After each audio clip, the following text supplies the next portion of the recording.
গণহত্যাকারী হাসিনাকে আশ্রয় দেয়া ভারত একের পর এক ষড়যন্ত্র করছে বাংলাদেশের বিরুদ্ধে। পশ্চিমবঙ্গে হিন্দুদের কাছে বাংলাদেশ নিয়ে ঘৃণা ছড়াতে হিন্দু নির্যাতন কার্ড খেলছে ভারত। এটি করতে গিয়ে বাংলাদেশের সার্বভৌমত্ব নিয়ে খেলছে তারা। আর তাদের এই মিথ্যা প্রোপাগান্ডা বাস্তবায়নে ভূমিকা রেখেছে বাংলাদেশেরই কিছু দৈনিক ও ইলেকট্রনিক মিডিয়া, যার মধ্যে প্রথম আলো অন্যতম। বাংলাদেশের পক্ষে কাজ করা অনলাইন ব্লগার ও অ্যাক্টিভিস্ট ইলিয়াস হোসেন ও পিনাকি ভট্টাচার্য বারবার বাংলাদেশে ভারত আগ্রাসন নিয়ে কথা বলেছেন, প্রমাণ দিয়েছেন। কারা দেশে বসে ভারতকে সহযোগিতা করে সেই তালিকাও দিয়েছেন।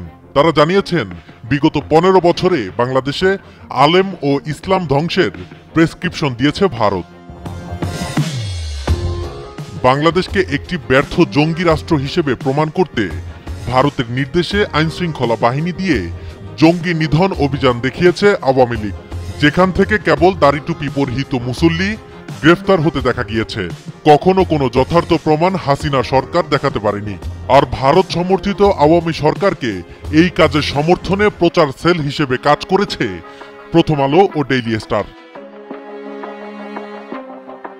বছর খানেক আগে যখন বাংলাদেশে মোদি বিরোধী আন্দোলন শুরু হয়, তখন থেকে বাংলাদেশের আলেম ওলামা নিধনের গতি বেড়ে যায়।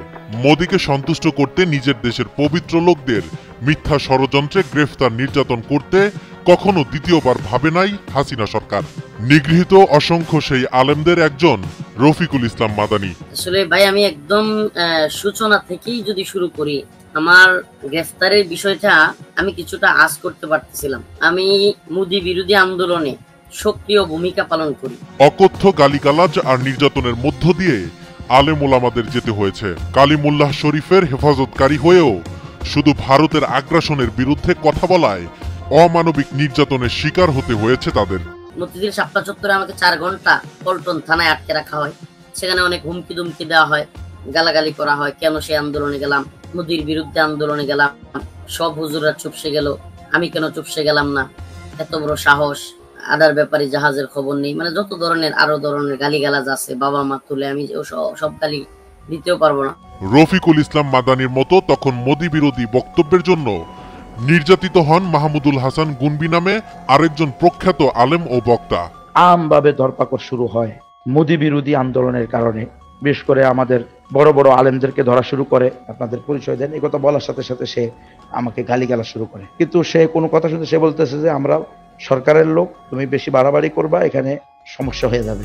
ইসলামের পক্ষে কথা বলায়, আল্লাহর আদেশ নিষেধের কথা বলায় বিভিন্ন মিডিয়া তাকে উগ্রবাদী বক্তা বলে আখ্যায়িত করে।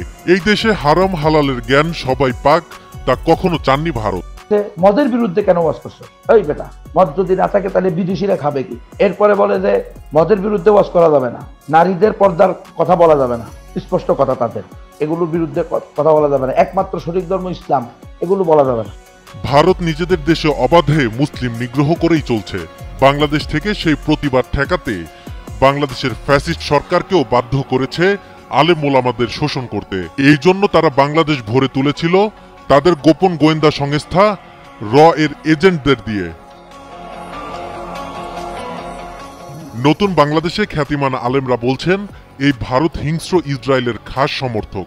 সুতরাং যারা ভারতকে সমর্থন করবে তারা কোনোভাবেই এই মুসলিম সংখ্যাগরিষ্ঠের বাংলাদেশে ঠাঁই পাবে না।